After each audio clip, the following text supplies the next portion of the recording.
ಎಲ್ಲರಿಗೂ ನಮಸ್ತೆ. ನನ್ನ ಕತೆ ನಿಮ್ಮ ಜೊತೆ ಇಂದಿನ ತೀರ್ಥ ಶಿವು ಎನ್ನುವ ನನ್ನ ಯೂಟ್ಯೂಬ್ ಚಾನಲ್ಗೆ ನಿಮ್ಮೆಲ್ಲರಿಗೂ ಸ್ವಾಗತ. ಮನಸ್ಸಲ್ಲಿ ಚೂರು ಜಾಗ ಬೇಕಿದೆ ಕಥೆಯ ಮುಂದುವರೆದ ಭಾಗವಿದು. ಕೊನೆಗೂ ಋಷ್ನ ಜೊತೆಯಲ್ಲಿ ಡಿನ್ನರ್ಗೆ ಬರ್ತಾಳೆ ಋತ್ವಿ. ಊಟವನ್ನು ಆರ್ಡರ್ ಮಾಡಿದ ಋಷ್ ಯಾವುದೋ ಕರೆ ಸ್ವೀಕರಿಸುತ್ತಾ ಆಚೆಗೆ ಹೋಗುತ್ತಾನೆ. ಆಗ ಋತ್ವಿಯ ಎದುರು ಬರುವ ಆಗುಂತಕನೊಬ್ಬ ಅವಳೆದುರು ಹಣದ ಕಂತೆಯನ್ನು ಇಟ್ಟು, ಇದರಲ್ಲಿ 1,00,000 ಇದೆ, ಇನ್ನೂ ಬೇಕಾದರೆ ಕೇಳು ಕೊಡ್ತೀನಿ, ಆದರೆ ಇವತ್ತು ನನಗೆ ನೀನು ಬೇಕು ಎಂದು ನೇರವಾಗಿ ಹೇಳಿ ಮತ್ತೊಂದು ನೋಟಿನ ಕಟ್ಟನ್ನು ಅವಳೆದುರು ಇಡುತ್ತಾನೆ. ಅವನ ಮಾತಿನಿಂದ ಮೊದಲು ದುಃಖವಾಗಿ ಕಣ್ಣೀರು ತುಂಬಿಕೊಂಡ್ರು. ಒಡನೆಯೇ ಕೋಪಗೊಂಡ ಋತ್ವಿ ಆತನನ್ನು ಕೆಕ್ಕರಿಸಿ ನೋಡುವಾಗ, ಇನ್ನೂ ಬೇಕಾ? ಬೇಕಾದರೆ ಬಾಯಿ ಬಿಟ್ಟು ಕೇಳು, ಇದನ್ನು ತಗೋ, ಟೋಟಲ್ ಆಗಿ 3,00,000 ಇದೆ, ಈಗ ಬರ್ತೀಯಾ ಎನ್ನುತ್ತಾ ಮತ್ತೊಂದು ನೋಟಿನ ಕಂತೆ ಇಟ್ಟ ವ್ಯಕ್ತಿಯ ಮುಖಕ್ಕೆ ಅಲ್ಲಿಯೇ ಇದ್ದ ಜಗ್ನಲ್ಲಿದ್ದ ನೀರನ್ನು ಎರಚಿದ ಋತ್ವಿ ಸ್ಪೂನ್ ಸ್ಟ್ಯಾಂಡ್ನಲ್ಲಿದ್ದ ನೈಫ್ನ ತೆಗೆದುಕೊಂಡು ಅವನು ಟೇಬಲ್ ಮೇಲೆ ಊರಿದ ಕೈಗೆ ಚುಚ್ಚಿ ಅವನು ಅಮ್ಮ ಎಂದು ಕಿರುಚಿದಾಗ, ಈಗ ನಿನ್ನ ಬಾಯಿಂದ ಬಂತಲ್ಲ ಅಮ್ಮ ಎನ್ನುವ ಪದ, ಆ ಅಮ್ಮನಿಗೆ ಇದೇ ದುಡ್ಡು ಕೊಟ್ಟು ಇವತ್ತು ನನ್ನ ಜೊತೆ ಬರ್ತೀಯಾ ಅಂತ ಕೇಳು ಹೋಗು ಎನ್ನುತ್ತಾಳೆ. ತುಸು ದೂರದಲ್ಲಿ ನಿಂತು ಇದನ್ನೆಲ್ಲ ಗಮನಿಸುತ್ತಿದ್ದ ಋಷ್ನ ಮುಖದ ಮೇಲೆ ಮುದ್ದಾದ ಮುಗುಳ್ನಗೆ ಮೂಡಿತ್ತು.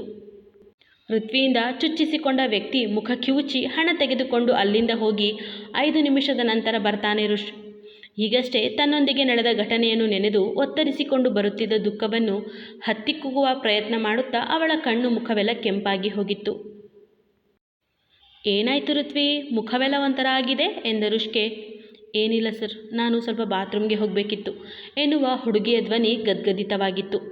ಸರಿ ಹೋಗಿ ಬಾ, ಅಲ್ಲಿ ಕಾರ್ನರ್ ಇದೆಯಲ್ಲ ಆ ಕಡೆ ಹೋಗು ಎಂದ ಋಷ್ನ ಹತ್ತಿರ.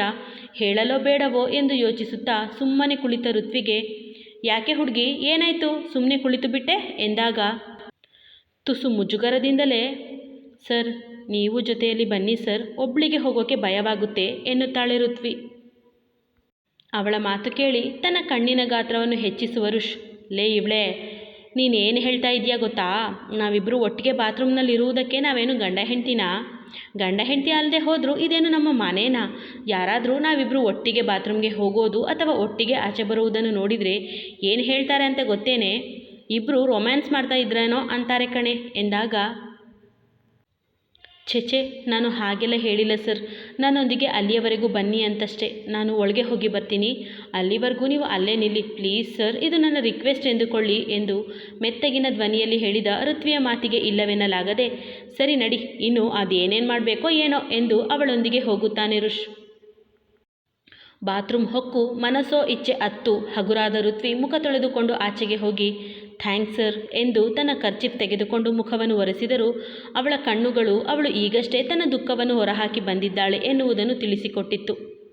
ಆಗ ಋಷ್, ಋತ್ವಿ ಅಳ್ತಾ ಇದ್ದ, ಯಾಕೆ ಏನಾಯಿತು ಎಂದರೂ, ಏನಿಲ್ಲ ಸರ್, ಬೇಗ ಊಟ ಮಾಡಿ ಮನೆಗೆ ಹೋಗೋಣ ಎನ್ನುತ್ತಾಳೆ ಋತ್ವಿ. ಬಹಳ ಗಟ್ಟಿಗಿತ್ತಿನೇ, ಅದಕ್ಕೆ ತನ್ನ ಕೋಪ ನೋವನ್ನು ತನ್ನಲ್ಲೇ ಅಡಗಿಸಿಕೊಳ್ಳುವ ಪ್ರಯತ್ನ ಮಾಡ್ತಾ ಇದ್ದಾಳೆ ಹೊರತು ನನ್ನಲ್ಲಿ ಹೇಳುತ್ತಿಲ್ಲ ಎಂದು ಇವನು ಯೋಚಿಸಿದರೆ, ಋಷ್ ಸರ್ ನನಗೇನು ಬಂಧುನೋ ಮಿತ್ರನೋ? ಯಾರೂ ಅಲ್ಲ ಅಂದಮೇಲೆ ಮೂರನೆಯವರ ಹತ್ತಿರ ನಮ್ಮ ನೋವನ್ನು ಯಾಕೆ ಹೇಳಬೇಕು ಎಂದು ಇವಳು ಯೋಚಿಸುತ್ತಾಳೆ. ಇನ್ನು ಯೋಚನೆಯಲ್ಲಿಯೇ ಕಳೆದು ಹೋದ ಹುಡುಗಿಯ ಕೈ ಮೇಲೆ ತನ್ನ ಕೈ ಇಟ್ಟ ಋಷ್ ಅವಳು ಬೆಚ್ಚಿದ ಕೂಡಲೇ, ಯಾಕೆ ಏನಾಯಿತು ಬಾಯ್ಬಿಟ್ಟು ಹೇಳು, ಆಗಿನಿಂದ ಕೇಳ್ತಾನೆ ಇದ್ದೀನಿ ತಾನೇ, ಮಾತಾಡೋಕ್ಕೆ ಕಷ್ಟನಾ ನಿಂಗೆ? ಇಲ್ಲಿ ಊಟ ಮಾಡೋದು ಬೇಡ, ಅಲ್ಲಿ ಹೊರಗಡೆ ಊಟ ಮಾಡೋಣ ಬಾ ಎಂದು ಅವಳ ಕೈ ಹಿಡಿದು ಅದೇ ಹೋಟೆಲ್ನ ಮತ್ತೊಂದು ಪಾರ್ಶ್ವಕ್ಕೆ ಕರೆದುಕೊಂಡು ಹೋಗುತ್ತಾನೆ ಋಷ್. ಒಂಟಿ ಟೇಬಲ್ 2 ಚೇರ್ನ ದೂರದಿಂದಲೇ ನೋಡಿ ಅರಿವಾಗಿತ್ತು ಅವಳಿಗೆ ಇದು ಕ್ಯಾಂಡಲ್ ಲೈಟ್ ಡಿನ್ನರ್ನ ವ್ಯವಸ್ಥೆ ಎಂದು. ಇದೆಲ್ಲ ಯಾಕೆ ಮಾಡ್ತಾ ಇದ್ದಾರೆ ಈ ಸರ್ ಎಂದುಕೊಂಡು ತನ್ನತ್ತ ನೋಡುತ್ತಿದ್ದ ಹುಡುಗಿಗೆ, ಜಾಸ್ತಿ ಯೋಚನೆ ಮಾಡಬೇಡ, ನಾನು ಇದುವರೆಗೂ ಯಾವ ಹುಡುಗಿಯ ಜೊತೆಗೂ ಈ ಥರ ಡಿನ್ನರ್ಗೆ ಬಂದಿಲ್ಲ, ಫ್ರೆಂಡ್ಸ್ ಎಲ್ಲ ಹೇಳುವಾಗ ನನಗೂ ಒಮ್ಮೆ ಬರಬೇಕು ಅನ್ನಿಸ್ತು, ಅದಕ್ಕೆ ನಿನ್ನನ್ನು ಕರ್ಕೊಂಡು ಬಂದೆ ಎನ್ನುವ ಋಷ್ನ ಮಾತಿಗೆ ತುಟಿ ಅರಳಿಸಿದ ಋತ್ವಿ, ಆಹಾ ಸುಳ್ಳು ಹೇಳ್ತಾ ಇದ್ದೀರಾ ಸರ್ ಎಂದರೆ, ಸುಳ್ಳಲ್ಲ ಸತ್ಯವೇ ಕಣೆ ಎನ್ನುತ್ತಾನೆ. ಆಗ ಋತ್ವಿ, ಮತ್ತೆ ನಿಮ್ಮ ಲವರ್, ಸಾರಿ ಎಕ್ಸ್ ಲವರ್ ಜೊತೆಗೂ ಹೀಗೆಲ್ಲ ಬಂದಿಲ್ವಾ ಎಂದಾಗ, ನನಗೆ ಆಗ ಬಿಸ್ನೆಸ್ ತಲೆಬಿಸಿ ಹೆಚ್ಚಿತ್ತು, ಅವಳೊಂದಿಗೆ ಕೈ ಹಿಡಿದುಕೊಂಡು ತಿರುಗುವ ಗೀಳು ಕೂಡ ಇರಲಿಲ್ಲ, ದಿನಕ್ಕೆ 1 ಕಾಲ್ 4 ಮೆಸೇಜ್ ಅಷ್ಟೇ, ವಾರಕ್ಕೊಮ್ಮೆ ಎಲ್ಲಾದರೂ ಮೀಟ್ ಮಾಡ್ತಾ ಇದ್ದೆ, ಅವಳು ಪ್ರಪೋಸ್ ಮಾಡಿದಾಗ 3 ತಿಂಗಳ ನಂತರ ಒಪ್ಪಿಗೆ ಹೇಳಿದ್ದು ಬಿಟ್ಟರೆ ಮತ್ತೇನೂ ಇರಲಿಲ್ಲ ಎನ್ನುತ್ತಾ ಅವಳಿಗೆ ಚೇರ್ ಎಳೆದು ಕೂತ್ಕೋ ಎನ್ನುತ್ತಾನೆ ಋಷ್. ಮತ್ತು ನನ್ನನ್ನೇ ಯಾಕೆ ಕರ್ಕೊಂಡು ಬಂದ್ರಿ ಸರ್, ನೀವು ಕರೆದರೆ ಯಾವ ಹುಡುಗಿ ತಾನೇ ಬರಲ್ಲ ಅಂತ ಇದ್ಲು ಹೇಳಿ, ಅವರಲ್ಲೇ ಯಾರನ್ನಾದರೂ ಕರ್ಕೊಂಡು ಬರೋದು ತಾನೇ ಎಂದ ಋತ್ವಿಗೆ, ನೀನು ಬರಲ್ಲ ಅಂದ್ಯಲ್ಲೇ, ಅದಕ್ಕೆ ನನ್ನೇ ಕರ್ಕೊಂಡು ಬಂದಿದ್ದು. ಈಗ ಏನೇನೋ ಮಾತಾಡಿ ನನ್ನ ತಲೆ ತಿನ್ನಬೇಡ, ಸುಮ್ಮನೆ ಊಟ ಮಾಡು. ಮೊದಲು ಜ್ಯೂಸ್ ಕುಡಿ, ಸ್ನ್ಯಾಕ್ಸ್ ತಿನ್ನು, ಮತ್ತೆ ಊಟ ಮಾಡೋಣ ಎಂದರು. ಅವಳಿಗೊಂದು ಲೋಟ ಜ್ಯೂಸ್ ಕೊಟ್ಟು ಮತ್ತೊಂದು ಲೋಟಕ್ಕೆ ಹಾಟ್ ಡ್ರಿಂಕ್ಸ್ನ ಸುರುವಿ ಇನ್ನೇನು ತನ್ನ ತುಟಿ ಹತ್ತಿರ ಇಡಬೇಕು. ಅವನ ಕೈಯಿಂದ ಕಿತ್ತುಕೊಳ್ಳುತ್ತಾಳೆ ಋತ್ವಿ.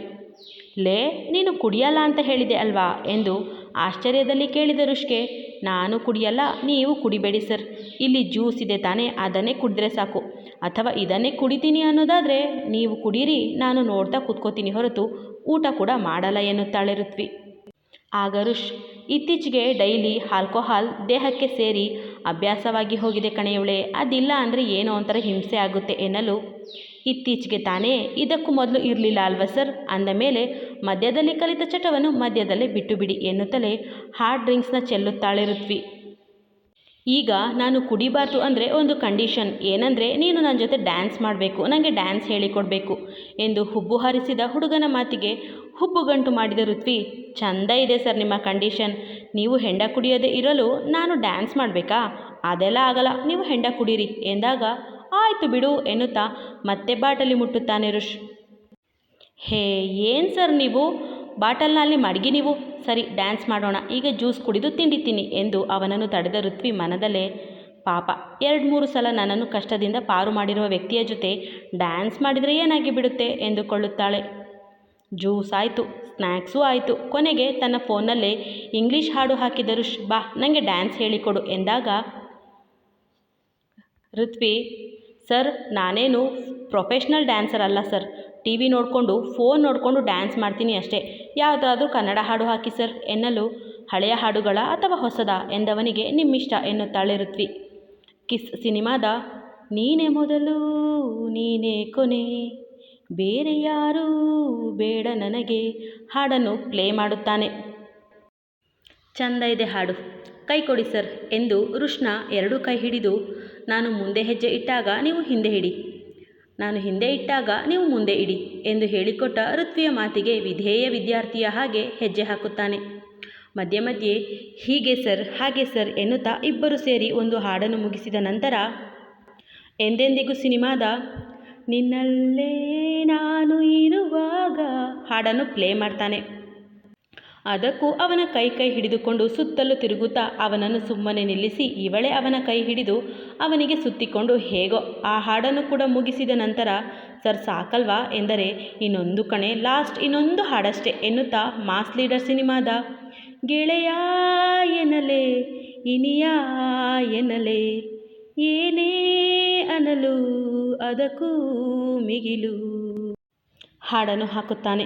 ಇದಕ್ಕೂ ಅವನ ಕೈಗೆ ಕೈ ಸೇರಿಸಿ ಅವನ ಕೈಯನ್ನು ತನ್ನ ಸುತ್ತ ಬಳಸಿ ಮತ್ತೊಂದು ಕೈಯನ್ನು ಅವನ ಭುಜದ ಮೇಲಿಟ್ಟು ಅವನನ್ನು ಡ್ಯಾನ್ಸ್ ಮಾಡಿಸಿ ತಾನು ಚೆನ್ನಾಗಿ ಡ್ಯಾನ್ಸ್ ಮಾಡುತ್ತಾಳೆ ಋತ್ವಿ. ಆಗ ನಡೆದ ಘಟನೆಯನ್ನು ಮರೆತು ಮನಸಾರೆ ನೃತ್ಯ ಮಾಡಿದ ಹುಡುಗಿಯ ಮುಖದಲ್ಲೂ ಚಂದದ ನಗುವಿತ್ತು. ಹಾಗೆಯೇ ರುಷ್ ಕೂಡ ಚಂದದ ಮುಗುಳ್ನಗು ಬೀರುತ್ತಿದ್ದ. ಇಬ್ಬರು ಸೇರಿ 3 ಹಾಡುಗಳಿಗೆ ನೃತ್ಯ ಮಾಡುತ್ತಾರೆ. ನೃತ್ಯ ಮುಗಿದ ಕೂಡಲೇ ಅವಳನ್ನು ಅಪ್ಪುವ ರುಷ್. ಥ್ಯಾಂಕ್ಸ್ ಕಣೆ ಇವಳೆ, ತುಂಬಾ ಖುಷಿಯಾಯಿತು, ಹಾಗೆ ನಿನ್ನ ಜೊತೆ ಡ್ಯಾನ್ಸ್ ಮಾಡಿದ್ದು ತುಂಬಾ ಇಷ್ಟ ಆಯಿತು ಎಂದಾಗ, ಸರಿ, ನನ್ನನ್ನು ಬಿಡಿ ಸರ್ ಎಂದು ಹಿಂದೆ ಸರಿಯುತ್ತಾಳೆ ಋತ್ವಿ. ಬಳಿಕ ಇಬ್ಬರು ಊಟಕ್ಕೆ ಕುಳಿತಾಗ, ಅಲ್ಲ ಕಣೆ ಇವಳೆ, ನನಗೆ ತುಂಬ ದಿನದಿಂದ ಒಂದು ಅನುಮಾನ ಇತ್ತು, ಕೇಳಲಾ ಎಂದಾಗ, ಕೇಳಿ ಸರ್ ಎನ್ನುತ್ತಾಳೆ. ನಿಂಗೆ ಬೇರೆಯವರಿಗೆ ಹೊಡೆಯೋದು, ಅದರಲ್ಲೂ ಕಲ್ಲಲ್ಲಿ, ಲೋಟದಲ್ಲಿ, ಬಾಟಲಿಯಲ್ಲಿ ಹೊಡೆಯೋದು ಅಂದರೆ ಇಷ್ಟನಾ? ಯಾಕಂದರೆ ನೀನು 2-3 ಸಲ ನನಗೆ ಹೊಡೆದಿದೆಯಾ ಅಲ್ವಾ, ಅದಕ್ಕೆ ಕೇಳಿದೆ ಎಂದ ರುಷ್ನ ಮಾತಿಗೆ ತನ್ನ ಕಿವಿ ಹಿಡಿದ ಋತ್ವಿ. ಕೆಲವೊಮ್ಮೆ ನಿಮ್ಮನ್ನು ತಪ್ಪಾಗಿ ತಿಳಿದು ಹೊಡೆದು ಬಿಟ್ಟೆ, ಅದಕ್ಕೆ ಮತ್ತೊಮ್ಮೆ ಸಾರಿ ಕೇಳ್ತೀನಿ. ಹಾಗೆ ನನಗೆ ಮೊದಲಿನಿಂದಲೂ ನನ್ನನ್ನು ಕೆಣಕಿದವರಿಗೆ ಹೀಗೆ ಕೈಗೆ ಸಿಕ್ಕಿದರಲ್ಲೇ ಹೊಡೆದ ಅಭ್ಯಾಸ. ಮತ್ತು ಇನ್ನೊಂದು ವಿಷಯ ಏನು ಗೊತ್ತಾ ಸರ್, ನನ್ನನ್ನು ಕಾಲೇಜಿನಲ್ಲಿ ಎಲ್ಲರೂ ಅಗ್ನಿ ಆವ್ಯ ಅಂತಲೇ ಕರಿತಾ ಇದ್ದಿದ್ದು ಎಂದು ತುಟಿ ಬಂಧಿಸಿ ನಗುತ್ತಾಳೆ ಋತ್ವಿ.